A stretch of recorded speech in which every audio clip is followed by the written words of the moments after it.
Hello everyone, another video on the Mercedes E-Class E320 CDI. Just a bit of a clarification on what I've done with it, because last video was a bit sketchy if it comes to what exactly happened and what I've done. This is a mixture of things that have been delivered to me, and some of them I've replaced. This is the EIS, electronic ignition module. This is storing all the data about immobilizer. It connects through that to the electronic steering lock. I haven't got the steering lock out here, mainly because the old one was left in the open position, so it's still on the steering column, and the new one is just sitting under the dash. I'm not going to fit it because they tend to fail as well, so in case if it would fail, I would have a problem with lock steering wheel, and at this minute I will not take any more of this car. So the only things you would have to replace to get the car back running, if you got a problem with the EIS, which is this, is basically the EIS itself, which comes with a key. This one came with 2 keys as well. You have to replace the EIS, you have to replace the ECU, and you have to replace the electronic steering lock, which is sitting on top of the steering column.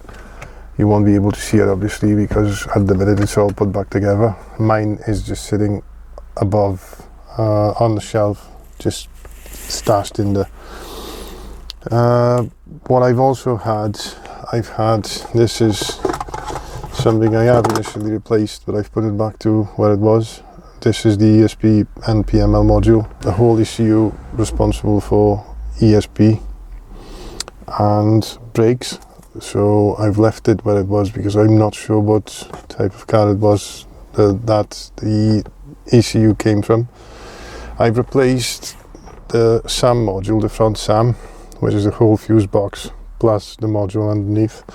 I'm not sure if you'll be able to see it, but if you zoom in, there was quite a bit of corrosion over this side, and also, I'm not sure again, it's a bit on the dark side now, but you should be able to see there's quite a lot of corrosion inside.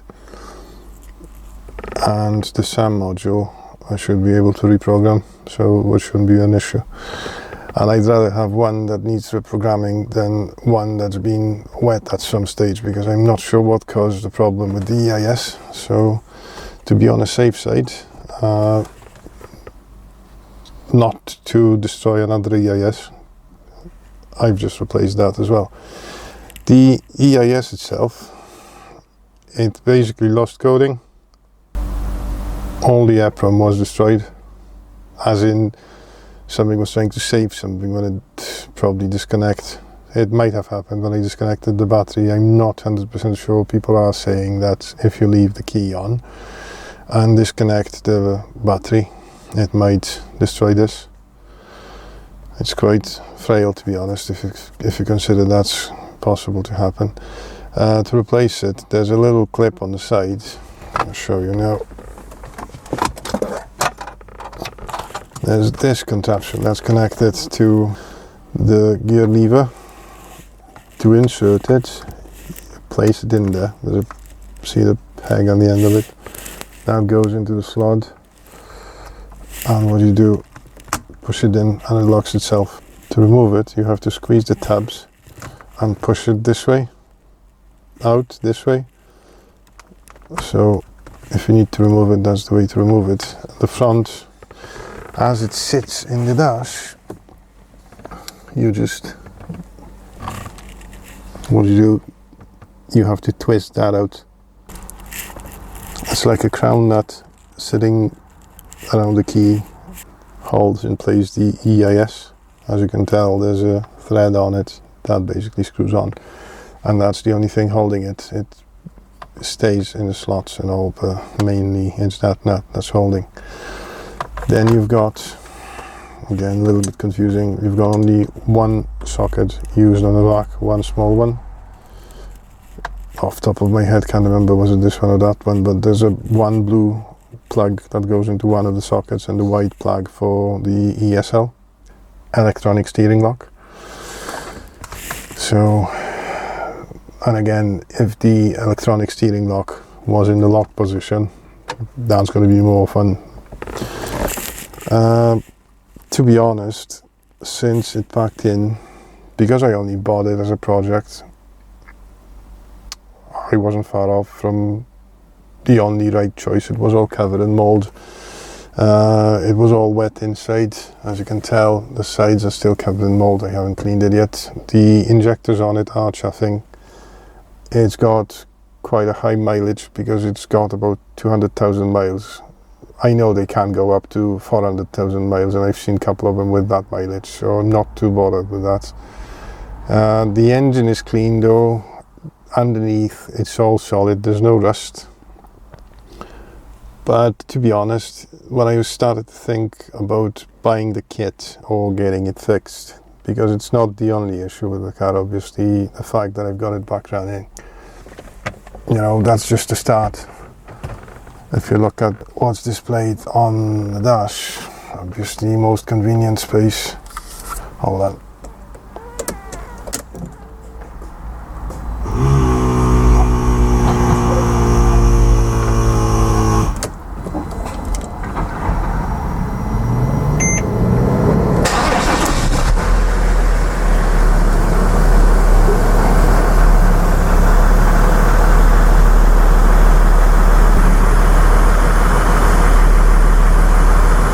Okay, I'll knock it off, otherwise I'm going to suffocate myself. As you can tell, that's not the only problem. Somebody put lovely LEDs in it that flicker annoyingly. That's all been dismantled. The back, as I said, was all covered in gunk. Well, the back was all covered in mold. The back window has been, I don't know, somebody tried to darken it. I wouldn't call it tinted because you can't see through it. Same with the side windows. It's probably 80 or 90% tint, which looks nice and all, but when you actually want to see through it, it's practically impossible. Not a nice touch with this car, which won't work now.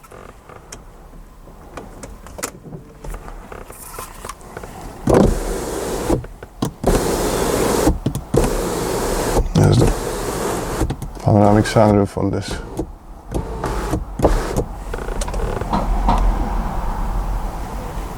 Which would be great if it would be all clean and working. At the minute it's just another headache to worry about because it's probably leaking. When I started thinking about should I do it or not, the most logical answer would be no, just scrap it, get the parts out of it and destroy the rest of it. The wheels are nice, so I'm going to use the wheels on my T4.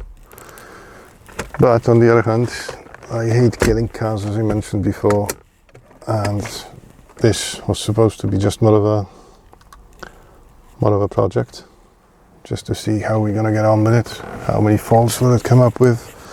What kind of problems will I have? Because I was planning to buy CLS, but after having this, which is basically CLS's twin brother, or actually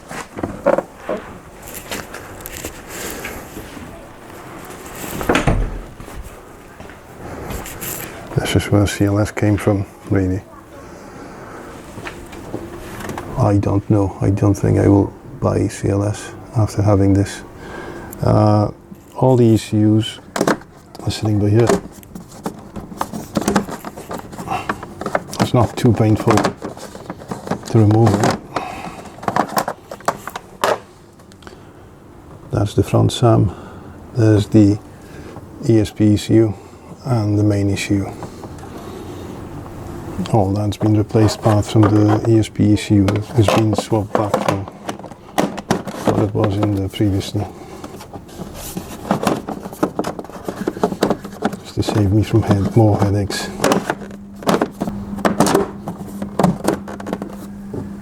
Right. The dipstick is missing. It's been missing since I had it. The two injectors are chaffing. I'll do probably a video on replacing the seals on them. That's going to be shortly because I don't want it standing too long. The nice thing about this engine, what I love about it is the fact that this is the high pressure fuel pump, and the service kit for that is about £15. You can do it yourself. It's quite a simple car really, well, apart from all the electronics and all the gadgets and all the gizmos. As I said, there's loads of little things, like somebody tried to do something with the EGR valve, not very successfully. A couple of things were disconnected, so there's a lot of things to go wrong with this, and there's a lot of things that have gone wrong already, so it's not very logical to treat it as a project and try to get it done. But as I said, I hate destroying cars. If I can get it saved, I'd rather go that way.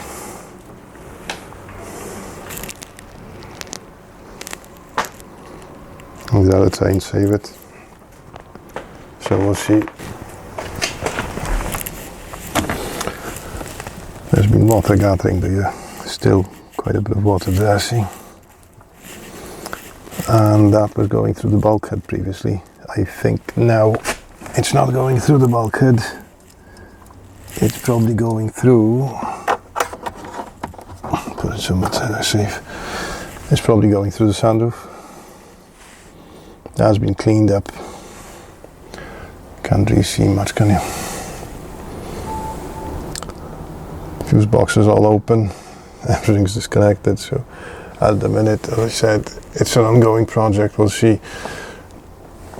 Main reason for buying this car, let me get in.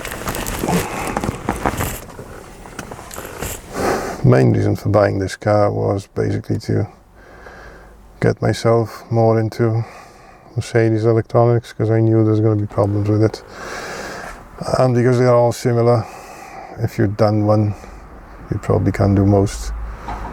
Most Mercedes share the same kind of problems, so once you've mastered one, or once you've done a couple of things on one, you pretty much know how to deal with most of them. That was the main motivation for me, but will that motivation keep me going? Because I don't want to spend too much on it, because the car is what it is. It's just a dog. I'm just trying to save it. If I can, I will. But yeah, I'll take off that horrible carbon fibre thing, depending what kind of wood is underneath it, because I don't quite fancy the light coloured wood. But I think it should be something like on the steering wheel, which is a bit darker. Weird type wood. I don't know, we'll see what's going to happen. I'll try to film programming of the mileage, because the mileage is all incorrect at the minute. As you can tell, there's only dashes displayed instead of mileage, so that's another problem, but we'll cross that bridge when we get to it. For now, as I said, to get your Mercedes working again, you just need to replace EIS, electronic steering lock.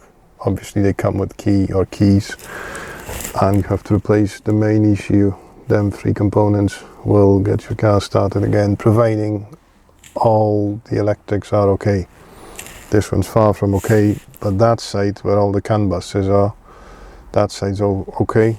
This side was wet, but there's not that much over this side luckily, so fingers crossed it might get back to life soon. I'll see you soon.